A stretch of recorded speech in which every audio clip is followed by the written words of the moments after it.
Salut à tous, bienvenue dans The Programmatic Society, un programme qui vous propose d'entendre la voix de ceux qui font le marché du programmatique, en français dans le son, international dans le ton. Une émission soutenue par OnePlus6, Smile Wanted et Xander, avec pour partenaire média Redcard, partenaire opérationnel, le MBA spécialisé Digital Marketing and Business de l'EFAP. Ce contenu est accessible également en podcast sur les principales plateformes d'écoute. Cette semaine, notre thème est le suivant, le contextuel, une alternative de ciblage à l'ère du cookie-less. Depuis l'annonce de la réglementation sur la protection des données, la disparition des cookies tiers complexifie la démarche du ciblage comportemental, réduisant ainsi l'efficacité des campagnes. Les acteurs du marché n'ont eu d'autre choix que de trouver des alternatives. L'une d'entre elles, le ciblage contextuel. Cette stratégie de ciblage largement utilisée avant même l'existence des cookies tiers devrait revenir sur le devant de la scène. Afin de mieux comprendre ces enjeux, ses atouts et ses limites, nous demanderons à nos invités quels sont les avantages et les inconvénients de passer d'un ciblage basé sur les cookies tiers à un ciblage contextuel. Quel impact le ciblage contextuel va-t-il avoir sur la performance publicitaire ? Enfin, nos invités, comment voient-ils l'avenir du ciblage contextuel ? Pour en discuter, Xavier Tout-le-Monde de Xander, Margarita Zlatkova de Weborama, Geoffrey Berston de Query. Bienvenue sur le plateau de The Programmatic Society. Bienvenue, Margarita. Merci Michel. Je t'en prie, bienvenue à nouveau, puisque c'est la troisième fois peut-être que tu viens sur The Programmatic Society. Ma troisième émission. Pour toi, Geoffrey, c'est la seconde fois. Merci Michel de m'accueillir, c'est la seconde fois. Et pour toi, c'est une première. Tout à fait, ravi d'être sur ce plateau avec vous. Bonjour Xavier. Donc aujourd'hui, on va parler de ciblage contextuel. Première question. Et Xavier, justement, je te demanderai d'y répondre en tout dernier lieu. Mais c'est Margarita, c'était un piège, qui va y répondre. Galanterie oblige, mais aussi parce que tu es une grande observatrice de ce phénomène. Ça évoque quoi pour toi le ciblage contextuel ? Alors pour moi, ça évoque plusieurs choses. Et tout d'abord, de la sémantique. Parce que ça offre la possibilité d'analyser le contexte d'un grand nombre de pages, de les classifier et d'en sortir des segments qui sont très pertinents, qui allient reach et précision. Donc la première chose que ça m'évoque, c'est de la sémantique. La deuxième chose que ça m'évoque, c'est de la privacy. Parce qu'avec le ciblage contextuel, en fait, finalement, on est en cookie-less. On respecte un peu l'envie des internautes de ne pas être traqués à chaque étape de leur navigation. Et la dernière chose importante que ça m'évoque, c'est la simplicité. Le ciblage contextuel est là. Il y a des formes de contextuel qu'on utilise depuis très longtemps. Le sémantique arrive et apporte des précisions complémentaires, mais on peut le tester dès maintenant. Pas besoin d'intégration technique, pas besoin de complexité. En fait, dès maintenant, les ciblages peuvent être prêts très rapidement et activés directement. Ce que je retiens, Margarita, sur ce que tu viens de dire, c'est la notion de simplicité, de respect des données privées des internautes. Et tu as évoqué la sémantique. Or, si je puis me permettre, il me semble, j'entends qu'il y a une sorte de concurrence. Je ne sais pas, c'est pas le bon mot, mais en tout cas, on distingue ciblage sémantique et ciblage contextuel. C'est par mots-clés. C'est peut-être le moment d'expliquer la différence aussi. Oui. Très rapidement, en fait, on distingue principalement le ciblage contextuel par mots-clés et le ciblage contextuel sémantique. Et la différence vient du fait que quand on fait du ciblage contextuel par mots-clés, la simple présence d'un mot un nombre de fois dans un contexte, dans un contenu, est suffisante pour classer le texte. Donc, mot énergie présent plus de tant de fois, catégorie énergie. Avec le ciblage contextuel sémantique, on peut aller chercher le contexte. On parle d'énergie, mais c'est énergie au sens électricité ou énergie au sens physiologique. J'ai besoin d'un boost d'énergie parce que le printemps, ça m'a mis à mal. Et donc, c'est la différence pour moi, c'est que la sémantique va aller beaucoup plus dans la précision. Je vais savoir quand je parle d'énergie au sens électricité et plus particulièrement d'énergie renouvelable. Merci Margarita. Geoffrey, est-ce que tu vas dans le sens de ce que vient de nous expliquer Margarita ? Je vais dans le sens. Pour moi, la sémantique, c'est une méthodologie pour faire du contextuel. Et pour moi, le ciblage contextuel, c'est d'essayer de mettre en adéquation l'offre d'un annonceur avec un contenu éditorial. Et pour comprendre le contenu éditorial, on va analyser le texte via la sémantique. On va aussi analyser les images, les vidéos, l'environnement d'affichage pour essayer vraiment d'être en adéquation et comprendre de quoi ça parle. Et voilà, en fait, la sémantique, grâce à ce ciblage, ou contextuel, grâce à ce ciblage qui va me permettre de faire l'adéquation, je vais pouvoir capter l'attention de l'utilisateur sur un sujet précis. Parce que c'est quand on est en train de lire sur un article de beauté ou de sport, c'est le moment de mettre un annonceur qui est tout à fait dans l'adéquation du contenu éditorial. Merci Geoffrey. De ton point de vue, Xavier, c'est quoi le ciblage contextuel ? Alors effectivement, après Margarita et Geoffrey, deux experts, je ne vais pas répéter effectivement ce qu'ils ont dit, mais je pense que c'est Xandr et AppNexus auparavant, on travaille depuis longtemps avec des partenaires contextuels, et nous ce qu'on voit, c'est effectivement une évolution de l'offre contextuelle qui va vers effectivement de la sémantique, vers plus de granularité, plus de finesse en fait dans l'analyse. Il y a effectivement un foisonnement d'innovation et de nouveaux projets qui se lancent. Et pour nous, c'est clé parce que ça reste un des axes majeurs de la stratégie identité pour les années à venir. Et donc, quand on évoque ciblage contextuel, je vois effectivement des opportunités dans un monde avec la disparition des cookies qui viennent justement répondre à des besoins, et Geoffrey, tu le disais, d'acheteurs ou d'éditeurs pour justement aller vers d'autres modèles et trouver d'autres façons de faire. Alors justement, puisque tu as parlé de la fin des cookies, on est d'accord. Justement, c'est quoi les avantages et les inconvénients que vous voyez dans le fait de passer d'un ciblage basé sur les cookies tiers à ce ciblage basé sur du contexte? Et si j'ai bien compris, la sémantique, c'est le nec plus ultra du contextuel. On est d'accord? C'est pour que tout le monde soit aligné sur le sujet. Ok, super. C'est le Donc, de ton point de vue, justement, Margarita, c'est quoi les avantages, mais également les inconvénients qu'il y a de passer d'un ciblage cookie-based à un ciblage contextuel au sens large? Alors moi, je vois déjà des avantages, et je reviens à ce que je disais tout à l'heure, je vois des avantages pour les utilisateurs, pour les internautes, notamment en termes de respect de la vie privée. On n'est plus capable avec le contextuel de les suivre de manière individuelle, donc de suivre toutes les actions qu'ils réalisent. Donc finalement, on respecte leur volonté de vie privée. Et en même temps, on reste dans une précision du ciblage parce qu'on fait le rapport entre le contexte qu'ils sont en train de lire et la publicité. Et elle est un peu plus en adéquation, je pense, avec ce qu'ils attendent. Donc ça, c'est le premier avantage que je vois qui me semble assez important. Pour les annonceurs, ce que je vois, le gros avantage, c'est la disponibilité immédiate. C'est maintenant qu'on peut le faire, on peut cibler, on peut faire des ciblages très précis actuellement et surtout obtenir de très bons résultats. Toutes les campagnes qu'on mène depuis 2020 en ce qui nous concerne obtiennent des résultats extraordinaires. Et donc ça, c'est, je trouve, un avantage et aussi le fait de...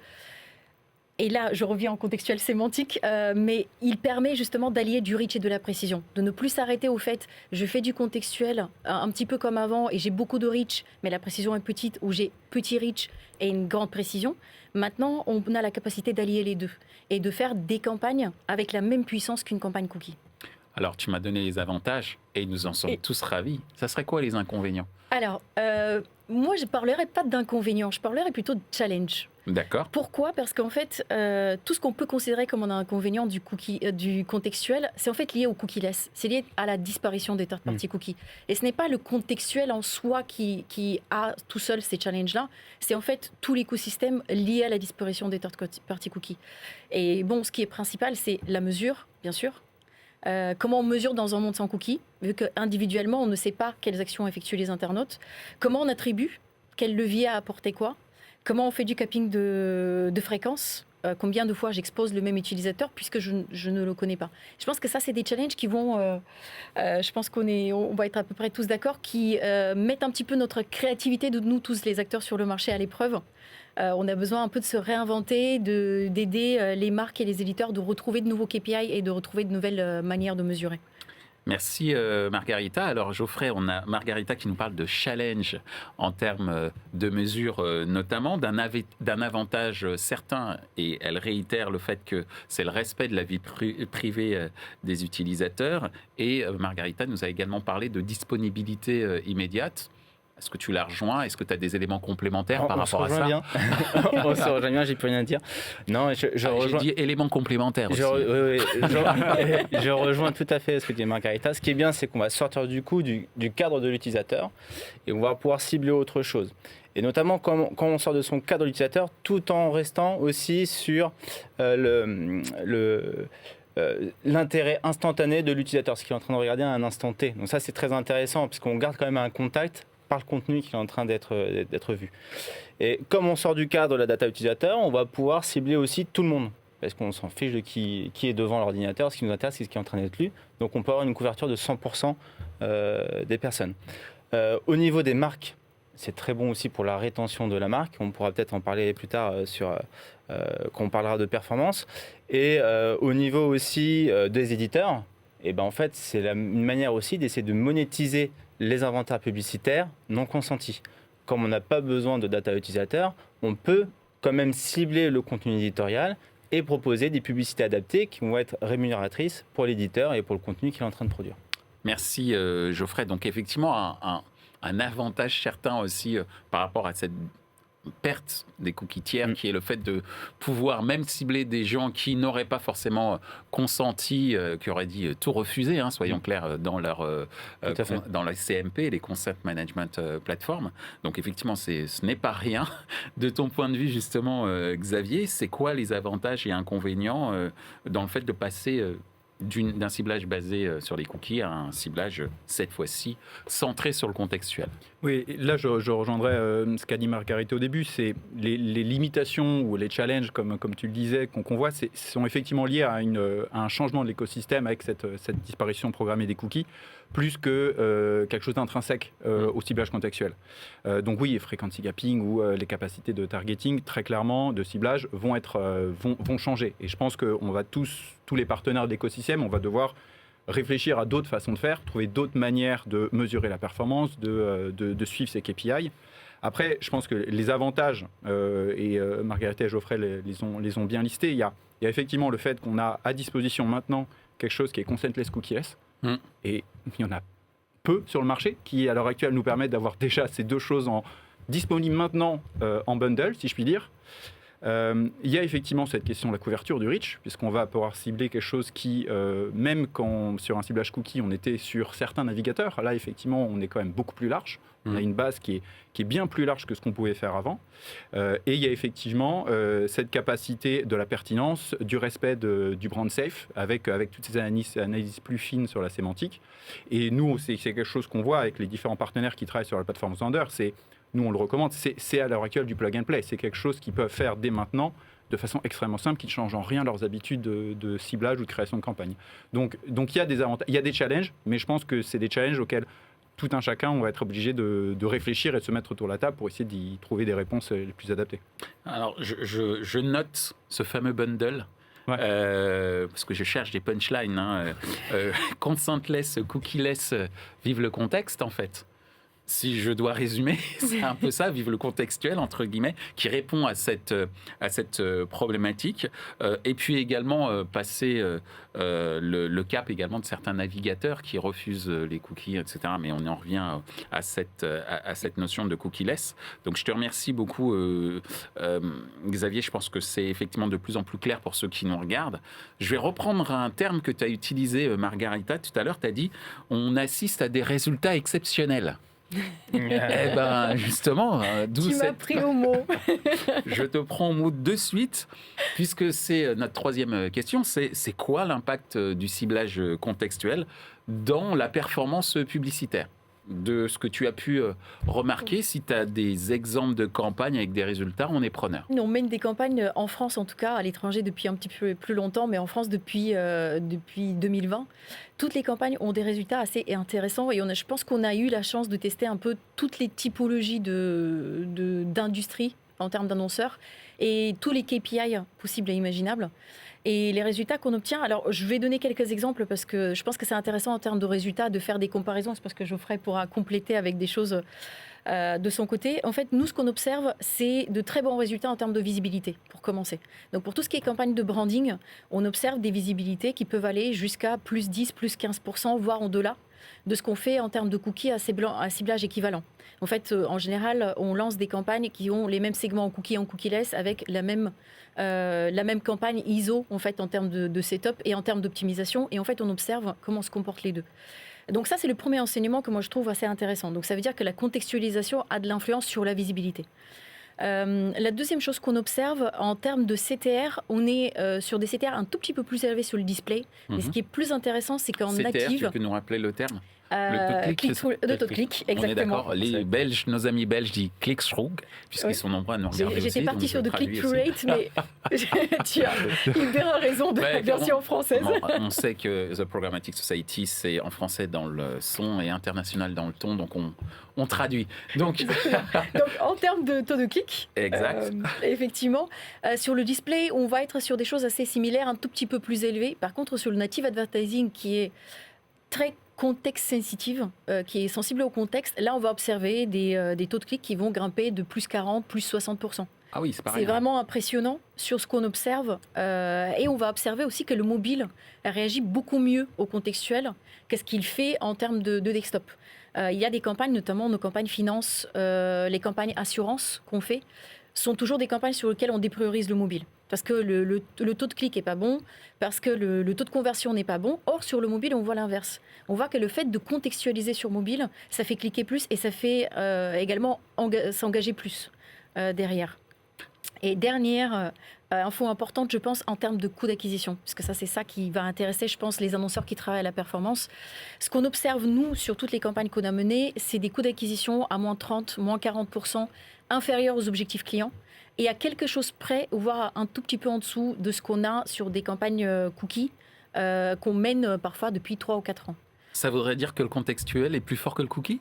Ça veut dire que le contextuel, en ce moment, bénéficie de beaucoup de choses. Et ça veut dire aussi que la précision, en fait, du contextuel a beaucoup d'influence sur la performance.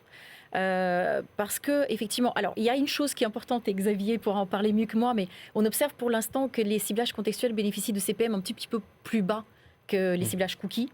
Et en fait, ça joue aussi au profit. Ce qui permet au profit du coût d'acquisition. Ça permet aussi, en plus de bénéficier au coût d'acquisition, c'est d'avoir des learnings beaucoup plus rapides dans les campagnes. C'est d'attendre beaucoup moins avant que les algos prennent le dessus, avant que l'account manager puisse gérer la campagne optimisée manuellement. Et en fait, d'aller plus vite dans les learnings et trouver plus facilement de reach. Et l'autre chose qui est importante, c'est également le reach. Un segment cookie, il faut pouvoir le retrouver en taux de couverture, tout à fait. Un segment cookie, il faut le retrouver. Il faut avoir la connexion entre nous, entre Xandr, entre les SSP, entre tous les acteurs du marché. Alors sur le contextuel, ce qu'on recherche, c'est une page. Et la page, elle est la même, l'adresse de la page est le même pour nous tous acteurs sur le marché. Donc ça, c'est, je pense, les principales raisons. Bien sûr, il y a le CPM, mais ce n'est pas la principale raison, à mon avis. Ok Margarita, challenge relevé, puisque tu nous as prouvé qu'effectivement il y avait des résultats exceptionnels. Je les rappelle, plus 10 à plus 15% en ce qui concerne la visibilité. On est sur des taux de clic à plus 30-40%. On voit sur des devices comme le mobile et notamment sur certains secteurs comme l'assurance que le contextuel fonctionne beaucoup mieux, notamment, et puis surtout les coûts d'acquisition qui sont de l'ordre de moins 30%. Bon, effectivement, je pense que, puisqu'on doit aussi convaincre les annonceurs qui nous regardent, on a des chiffres assez probants, assez parlants. Geoffrey, qu'est-ce que tu as pu, toi, observer suite à ce que nous a évoqué Margarita au sujet, justement, des impacts du ciblage contextuel sur les performances publicitaires? Comme disait Margarita, en fait, il y a un impact fort, il y a un lien fort entre la publicité et l'utilisateur grâce au ciblage contextuel. Mais ça, c'est pourquoi? Tout simplement parce que, comme on va capter l'attention de l'utilisateur, on va lui donner une vitrine vers un autre site web, qui est le site web de l'annonceur, pour continuer sa navigation vers le même sujet. Donc forcément, les interactions sont meilleures, parce que si vous êtes en train de lire un article sur le foot, si on vous montre un annonceur avec des chaussures de football, vous êtes cliqué dessus forcément, et vous allez voir continuer votre navigation sur le même sujet. Donc voilà pourquoi on a aussi des bons taux de clic et des bonnes performances en termes d'interaction utilisateur et publicité. Et pour compléter un peu ce que disait Margarita, moi je vais aller aussi sur la performance en termes de branding, donc par exemple la rétention de la marque, j'en parlais tout à l'heure. Nous on a fait des études avec Epidemics qui nous montraient qu'on avait une rétention de la marque par rapport à un ciblage cookie ou standard entre 30 et 50% supérieur avec le ciblage contextuel. Comme on crée un lien encore une fois entre l'attention et la marque et le contenu éditorial, on est capable d'augmenter comme ça ce lien mémoriel entre la marque et l'utilisateur. Et on va pouvoir aussi augmenter la performance sur la brand suitability. Comme on va contrôler le cadre de diffusion de la publicité, on va pouvoir tout simplement mettre l'annonceur dans les meilleures conditions possibles. Ce qui n'était pas possible avec le cookie, parce qu'on traquait l'utilisateur où qu'il soit. Aujourd'hui, on va afficher la bannière publicitaire dans le bon contenu. Donc c'est vraiment différent. Et enfin aussi, en termes de, par exemple, on peut parler de la vidéo, la complétude des vidéos. Nous, on constate des taux de complétude entre 20% et 30% supérieurs. Alors, je rappelle juste la complétude, c'est le fait d'aller voir la pub jusqu'à la fin. Jusqu'au bout. Et pourquoi ? Tout simplement, vous lancez une vidéo, je ne sais pas, je prends un autre sujet comme la beauté. Si vous avez un annonceur qui vous montre des conseils beauté, etc. avant, forcément, vous allez être intéressé par la vidéo parce que vous êtes dans ce contexte de lecture-là, de cet intérêt immédiat-là de l'utilisateur. Donc voilà, en termes de branding, en termes de performance, le ciblage contextuel n'a pas à rougir face aux cookies. C'est sûr qu'on perd le lien direct avec l'utilisateur, donc en termes de performance sur les achats, sur les leads, etc. On a moins de visibilité et moins de data, mais cependant, le lien entre la marque et l'utilisateur et les interactions entre les deux, ça reste très très bon, voire même meilleur des fois. Merci Geoffrey. Donc tu confirmes ces fameux résultats exceptionnels, pour reprendre le terme de Margarita. Xavier, tu confirmes aussi ? Oui, je pense que des campagnes qu'on voit avec des partenaires qui ont lancé des campagnes sur la plateforme, on voit effectivement ces taux, à la fois ces taux de clics qui sont supérieurs, mais on revient sur la question des CPM, où bien évidemment on voit, et je pense que ça tient aussi à, comme tu disais Margarita, à la situation actuelle du marché, où il y a effectivement peut-être à l'heure actuelle un certain attentisme de certains partenaires pour aller tester en disant j'ai encore du cookie, pourquoi mais je pense que ce que vous disiez Margarita et Geoffrey est intéressant, c'est cette pertinence vis-à-vis du parcours utilisateur qui s'en sort renforcée. Et je pense que ce que tu disais, Geoffrey, ce qu'on perd peut-être en info d'historique ou de ciblage dans le funnel conversion, on le gagne en pertinence sur l'environnement, à la fois pour la marque et pour l'utilisateur. Et ça, je pense que c'est ce qui explique des taux de clic, de la visibilité et des performances qui sont un peu différentes de celles qu'on avait sur le cookie, mais qui amènent vers d'autres mesures qui sont pas forcément moins bonnes, pas forcément meilleures, mais qui sont juste différentes et peut-être dans un environnement, encore une fois, qui se transforme, mais il va falloir trouver de nouvelles façons de faire. Et moi, ce que je n'ai aussi à rappeler, c'est que on travaille effectivement avec de nombreux partenaires contextuels sur la plateforme, et à l'heure actuelle, quelqu'un qui veut tester des campagnes contextuelles, c'est quelqu'un qui crée une campagne sur la plateforme Xandr, c'est exactement le même processus que pour refaire une campagne avec du ciblage cookie. Il n'y a rien qui change. Donc, c'est disponible maintenant. Pourquoi attendre qu'on se retrouver dos au mur en disant les cookies, finalement, c'est dans 3 semaines que ça se termine. Non, en fait, à l'heure actuelle, les gens, ils ont la capacité d'aller créer des campagnes, de les intégrer à leur stack existant, des ciblages cookies ou autres, et de se dire, de faire eux-mêmes leur expérience, leur expertise, en se disant, voilà, qu'est-ce que je trouve comme mesure ? Comment je compare par rapport à mes autres campagnes ? Et est-ce qu'au final, je ne me retrouve pas sur certains devices, sur certains formats, avec des performances qui sont peut-être meilleures, différentes, mais ou alors qui apportent peut-être plus de satisfaction à l'annonceur. Donc, je pense que c'est vraiment le moment de se dire, j'ai un outil qui est disponible à l'heure actuelle, qui fonctionne, et qui continue à innover. Autant le tester dès maintenant, et surtout que ça ne change en rien les habitudes des équipes opérationnelles au quotidien. Donc le mot d'ordre, c'est test and learn. Complètement. Alors que tout est disponible. Justement, tu parlais d'innovation, tu parlais de nouvelles façons de faire, ce qui me permet d'arriver à notre déjà dernière question. C'est quoi l'avenir du ciblage contextuel ? On parle de test and learn justement à l'instant. Peut-être qu'on va découvrir de nouvelles opportunités. De ton point de vue, Margarita ? C'est un peu difficile de dire comment dans le futur on va faire du ciblage contextuel. La seule chose que moi je vois dans l'avenir, c'est pour nous de réinventer le contextuel, de faire de nouvelles manières du contextuel. Grâce aux images, tu en parlais tout à l'heure, grâce à l'analyse de posts sur les réseaux sociaux par exemple, des vidéos. En fait, tout support, globalement, à partir du moment où il peut être soit transformé en texte ou peut contenir du texte, peut être analysé, peut devenir un support de contextuel. Et je pense que c'est plus notre créativité dans le futur qui va faire en sorte de continuer à innover dans ce domaine-là. Et en ce qui nous concerne chez Weborama, on y croit énormément à l'avenir du contextuel. On travaille sur l'intelligence artificielle sémantique en particulier depuis plus de 10 ans. Et on a sorti, d'ailleurs, il n'y a pas longtemps, notre dernier produit de la gamme qui s'appelle Golden Fish et qui fait de la connaissance client cookie-less, transformable en segments contextuels et activable directement en programmatique, ce qui donne en fait aussi des possibilités d'aller au-delà du simple fait de création de segments et activation. C'est aussi d'aller dans la compréhension en amont du consommateur. Et ça me semble aussi une brique très importante de l'avenir du contextuel. Merci Margarita. Donc Geoffrey, à l'instant, Margarita nous a parlé de l'intelligence artificielle comme étant un levier permettant d'aller encore plus loin en termes de contextualisation de la diffusion publicitaire. De ton point de vue, est-ce que tu as d'autres exemples ? Déjà, c'est une technologie qui est assez vieille mais récente aussi. Parce qu'avant, on faisait du contextuel par le nom de domaine. Maintenant, on fait du contextuel par la sémantique. Donc, on est en train d'évoluer. On a encore beaucoup de choses à faire, beaucoup de choses à travailler. Par exemple, oui, on a le texte, l'audio, l'image, la vidéo et plus tard la Connected TV. C'est le marché de demain. Vers quoi ? Vers la publicité. Donc, il faut qu'on continue à travailler pour améliorer les technologies, pour pouvoir être multiformat. Nous, chez Query aussi, on croit beaucoup à la retranscription de la donnée, les insights, par contextuel, par la sémantique. Qu'est-ce que je peux raconter à mes annonceurs, à mes éditeurs pour les aider à adopter la technologie ?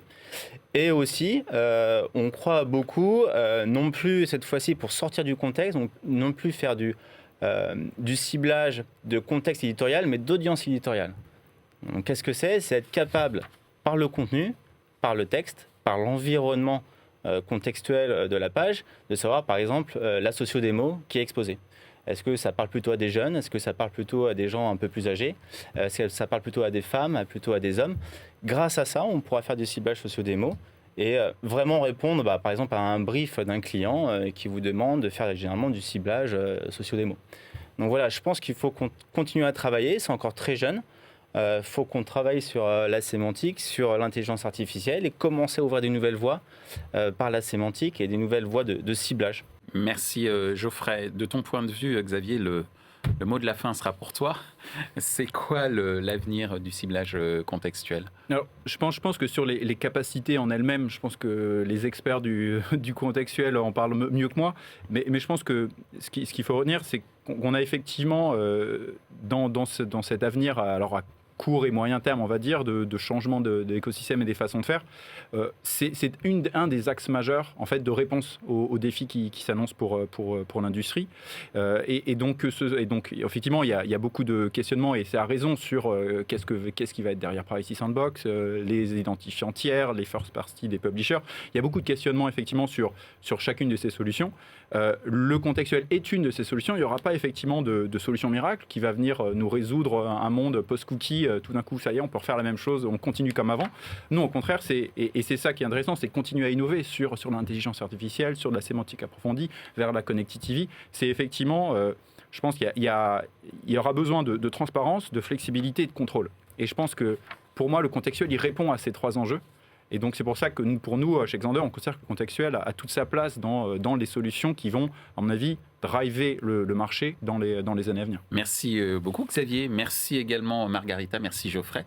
Je vous remercie de nous avoir éclairé sur le contextuel, qui est un terme dont on parle beaucoup, on va dire, dans le microcosme du business publicitaire, mais qui, sur le plan, j'allais dire, concret, pas forcément très simple à identifier. En tout cas, merci de nous avoir aidés à le faire aujourd'hui.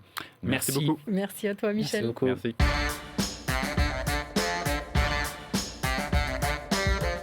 Ainsi s'achève ce débat autour du ciblage contextuel. Ce contenu est accessible en podcast sur les principales plateformes d'écoute. Merci à OnePlus 6, SmileWanted et Xandr pour leur soutien, ainsi qu'aux partenaires médias Redcard, partenaire opérationnel, le MBA spécialisé Digital Marketing and Business de l'EFAP. Merci également à l'ensemble des équipes d'Altis Media pour la réalisation de ce programme. Post-production, traduction et sous-titrage par Uptown.